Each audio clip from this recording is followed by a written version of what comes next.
All right, welcome back. Yes, indeed, we are turning our attention to security matters. But just before we introduce anybody, you've already seen him there, Ademola Abbas. He's a professor of international law and the global affairs expert. Good morning, Prof, and thank you for joining us today on the program.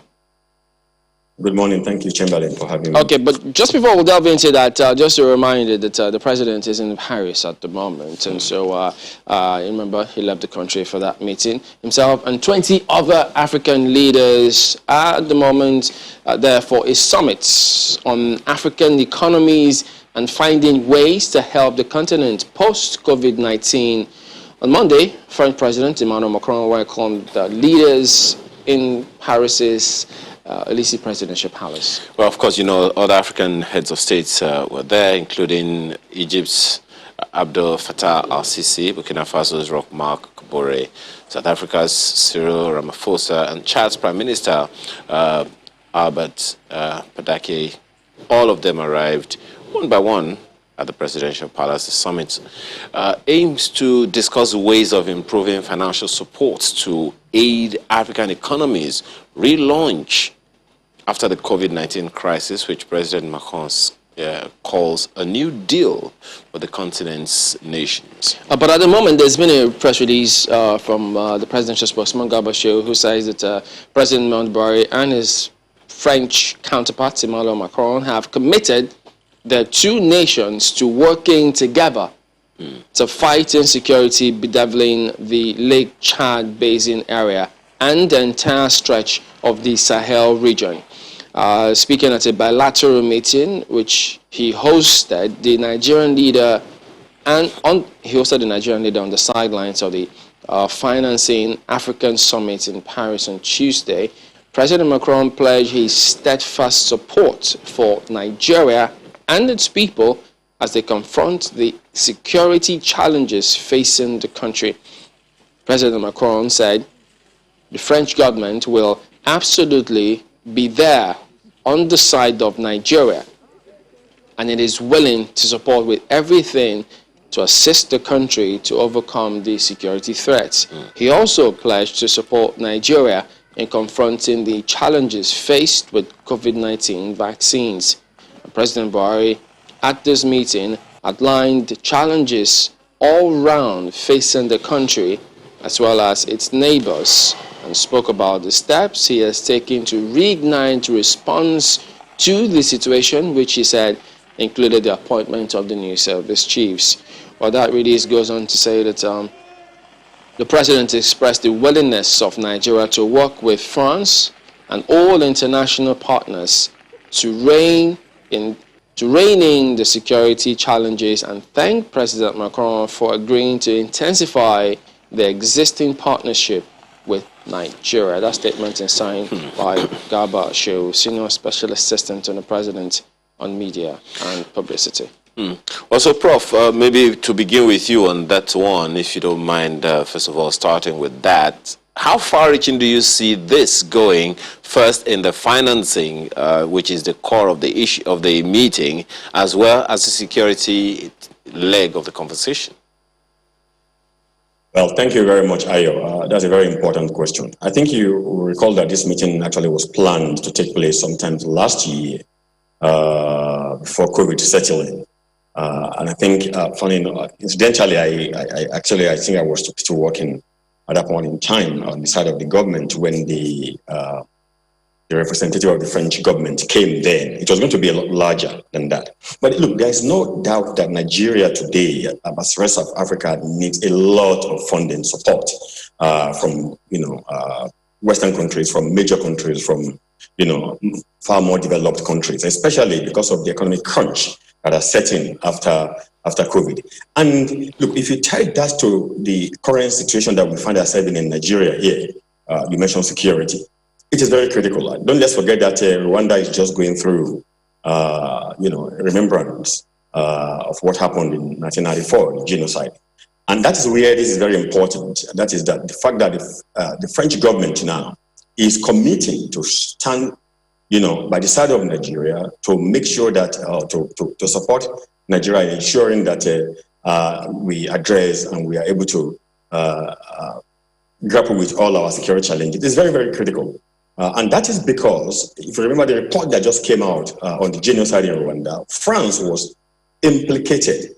Not that France directly, sponsored of the genocide, not at all, but that France stood by and did nothing, literally, when that genocide was being committed. And on the other hand, even when evidence emerged from Rwanda, about what was going on, a lot of those who reported were sidelined. So I think France has learned that lessons, and let's hope that one of the lessons that France learned from that report and from its handling of Rwanda crisis in 1994 was that it will not, stand by and also allow, especially a country like Nigeria, don't forget our population in the continent is the Africa's biggest economy at the moment, will allow a country like Nigeria to go haywire. So it is very, very critical that, Nigeria is helped in terms of looking for how to fund our project, how to be able to cope with the economic crunches that come out of COVID, but more importantly, on how to be able to, help Nigeria in terms of security. It only came out a couple of days ago that the military, for instance, the armed forces are saying that they need $2 billion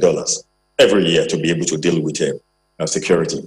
That might seem to be a huge amount of money, but the truth is, if we want to grapple with security challenges in Nigeria, there is no question that we have to have a kind of a military, a kind of armed forces in the country that are ready for that particular job. So it's a very timely, I think, meeting that France is convoking.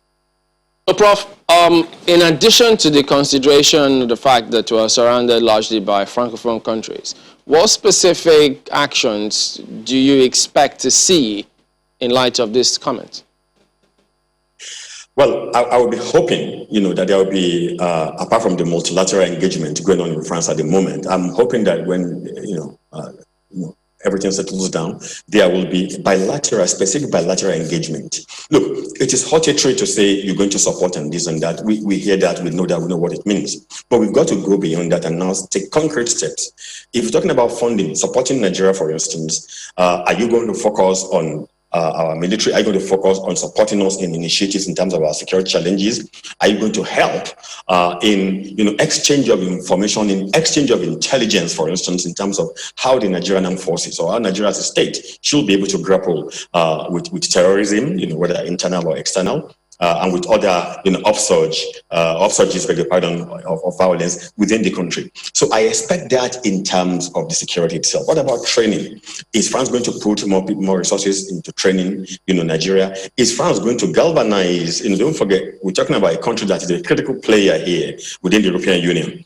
Is France going it alone, or also is France going to work along with other European member states, especially Germany? Don't forget again, Angela Merkel is on her way out. Whoever succeeds Angela Merkel, we hope will be able to work effectively with Emmanuel Macron in France to be able to bring the cohort of European Union to be a full force in engaging with African countries, especially with Nigeria in terms of security. So I expect, all those specific details to emerge from France to Nigeria for them to be able to sit and work out all those in great details.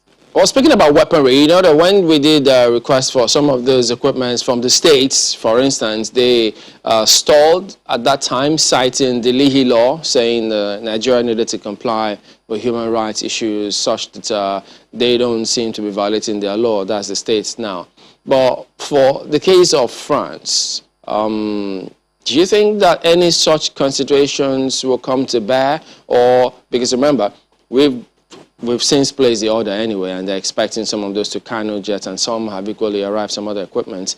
Do you think that there will be any such considerations, or are we just going to go ahead and request for funds or supply of weaponry or intelligence, or all of them at the same time? Thank you very much, Chamberlain. That's a very important question. Look, countries have regulation, in terms of their procurement processes, especially when it comes to the military, equipment. And especially now when you order such equipment from a member state of a very powerful regional organization as the European Union is. So if France, for instance, is going to be able to supply Nigeria with, equipment, the first question is, what are France's obligations under the European Union Treaty in terms of supplying? You may say, look, a supranational organization does not necessarily overtake a member state in certain areas. It might very well be that, look, my ammunition that I want to supply to a country is not a business of the European Union. However, that is where the question of human rights regimes, as you already mentioned, comes into it. As an example, what are the obligations of France under the European Union, either European Convention of Human Rights, ECHR, and some other human rights treaties, that France is a member of? What are its obligations under those vis-a-vis even member state, that is third member state? I'm not talking about France and Germany or France and Ireland or other European Union. I'm talking about when France is doing any deal, such as, for instance, on military, which foreign countries that are not members of. In other words, such obligations, such human rights obligations will follow, France to whoever it wants to do deals with. And I think that is why most countries sometimes shy away from that. It's much easier for France to say, look, I'm going to give you a loan. I'm going to give you grants to be able to purchase this and that. I'm going to give you X amount of, resources for you to be able to upscale your training and so on and so forth. As such, you can decide how you spend your money. I don't think anybody's going to be worrying about it. However, again, if you want to do aid, don't forget the question of tying aid is very important. I think one of the Achilles heels, if I could mention that, some circumspection of most Western countries from African perspective is that whenever we were given aid in the past, they would tie the aid to certain conditions. Most of those conditions are not even respected, to be honest, in some of their own countries. I'll give you an example. When Tony Blair sold about 6 tummy works to Saudi Arabia in the past, and his government was accused of corruption of about £1 billion to Saudi prince. And I remember that Tony Blair made it very clear that he wouldn't be able to go into details of that transaction for national security interest. So there's a lot of opaqueness when it comes to dealing with military hardware. But here is the catch. If Western countries, especially France and so on and so forth, will be insisting brutally on their own human rights, regimes as a main criterion for not wanting to support a country like Nigeria or give it what it wants, then it opens a country like Nigeria to begin to probably look towards other directions like China, Russia, and some other countries who may have, much whittled down human rights regimes, or who do not couple their human rights regimes with the ability to do international transactions like that. Prof, I was going to ask you a question along the line of what you just said now, because the capital of Sierra Leone is Freetown. And you know the saying, there is no free lunch in Freetown. And you've referenced that one. And France is not the only country that has offered to help Nigeria or even Africa and any of these countries that you talked about. We've had that visit from Germany, from Britain, and the rest of them like that. So the question then now is, how protected or insulated do you see a country like Nigeria being against such free lunches and the likely after effect that we may or may not see, considering the opaqueness of those agreements that you just talked about? No, Ayo, that is a very fundamental question because it puts a country like Nigeria between the rock and a hard place. On the one hand, you want to deal with countries that, have very strict regulations. You know what you are dealing with. You know if you are conceding things to them, you know what you are going to get at the end of the day. But also, when those countries come with certain, dictates, certain conditionalities that you are not really happy with, they begin to look at the other side. Now, where do you look at? Look, take for, I'm happy you mentioned Sierra Leone, and let me even extend it to Liberia. These were countries that emerged from brutal civil wars, and from around 1990 till about 1997, thereabout, early 2000. The infrastructure of those countries were depleted. I actually served on, as a support of the Truth and Reconciliation Commission in Liberia. So I witnessed it firsthand when I was in Liberia working with the TRC in Liberia. The infrastructure of those countries were completely shattered and depleted. So the last thing those countries wanted at that point in time was somebody telling them, except you can observe your human rights here and there, we're not going to give you what you need. And you have a country like China coming and say, look, well, I have my human rights, I've got yours. Yours is not my problem. I want to do trade. Can you give me 50 years or 100 years concession to your gold mine or diamond mine? For that, I'm going to give you $300 million straight away to be able to do. As a country emerging from a brutal conflict, you are naked. You are prone to being, exploited. You are vulnerable. Because that is your question. You're vulnerable because at the moment you want to feed your people. They've gone through brutal war about 7-8 years. Now, what I'm saying is, I'm not saying that, countries like Nigeria should throw caution to the wind, no. But I'm saying again that we cannot allow ourselves to be unnecessarily constricted. The question is, how then do we ensure that in going for maybe probably softer funding mechanisms, we are not opening ourselves to, a much wider, a more long-term based, affliction on our economy, which is what tied aid, for instance, used to be and still is till today. And I think that to answer that question, Nayo, that is where the role of very robust institutions within our country is important. You have Senate, for goodness sake. You have the House of Representatives. You have different mechanisms that should be able to deal, with such matters to make sure that they scrutinize every kind of deal that Nigeria wants, to get from, especially countries that you are sure when they want to get concession, from you, you may not be able to read at that point in time all the fine print. So we need robust institutions, national institutions, democratic institutions to make sure that they check, on all this. Nigeria is not the only one in that. Myanmar is in that the same shoe. Most of the, third world countries are in the same fix. But what is important is how we bear ourselves to force. Because some think that our own case seems a little different, because remember, with the death of President Derby, France seeking to ensure that they get hold of certain things along this this particular area. But I understand we need to go to break in a minute. But we'll let you respond to this when we come back in a moment. Please stay with us.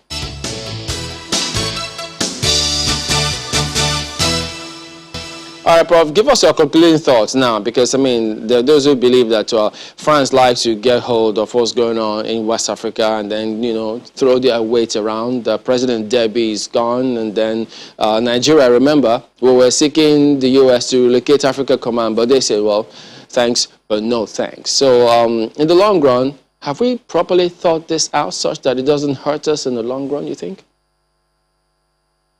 Chamberlain, that's $1 billion question. I can only hope that we have properly, properly thought this out. But to be honest with you, if our past is anything to go by, I think one would be a little wary of giving an affirmation in terms of question that we have thought this through. But look, it's an opportunity for Nigeria. We need to engage. I understand your concern, and it's most of our concerns, to be honest, about France's role in West Africa as a whole, because we know that France has a different policy towards its ex-colonies than, for instance, Britain has towards Africa. So if towards its own colony in Africa.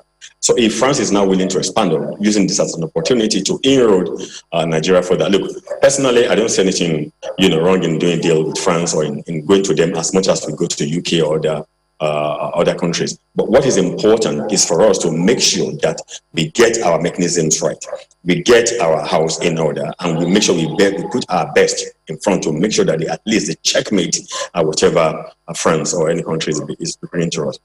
Nigeria is not Chad, so France does not have the kind of control it has on Chad or Nigeria. I don't think any country does, to be honest with you. But that does not mean that at the end of the game, in the long run, what France stands to benefit from Chad is not what France will benefit from Nigeria or UK from Nigeria if we do not play our card very well. I think that is where the crux is. That's why I spoke earlier on about the role of our institutions like the National Parliament, like the Senate, like the House of Representatives, and whatever other government institutions that are tasked with looking after the welfare of the country. All right, then, Ademola Abbas, Professor of International Law and Global Affairs expert, thank you very much indeed for your perspective this morning. My pleasure, thank you.